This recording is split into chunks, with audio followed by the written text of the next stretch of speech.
Are you tired of chaos at bedtime? Try these 5 sleep fixes tonight. I help autism families get calmer nights, and here are 5 practical bedtime tips you can start now. Here are some of the common blockers: unpredictable routine, sensory discomfort, bright noise or light, late screens, and the whole "what's next?" anxiety.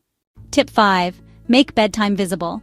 Use a picture schedule, include bath time, pajamas, story time, then lights out. Add a silent countdown timer for each transitions. Tip 4. Optimize the room. Add warm dim light, blackout curtains, white noise, comfy textures. Cover blinking LEDs that distract. Have you spotted a tip to try? Save this video for tonight. Tip 3. 1 hour wind down. Screens off, lights low. Do a few calming jobs. Lay out clothes, tidy toys, then 3 slow breaths together.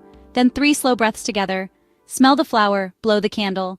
Tip 2. Add heavy work 15 minutes before bed, wall push-ups, pillow squeezes, and slow yoga. Do it gently, never force it. Tip 1. Protect wake time, even after rough nights. A steady morning trains the body clock to sleep earlier. Off track? Do a 2-minute reset, turn the lights down, give a deep pressure hug if welcomed, and 3 slow breaths. Point to the next on the routine. Let's do a recap. Visual routine, sensory room, wind down hour, heavy work, steady wake time. Try one tonight, you can stack more this week. Want calmer nights? Subscribe for weekly autism sleep and routine tips, and drop your best bedtime hack in the comments.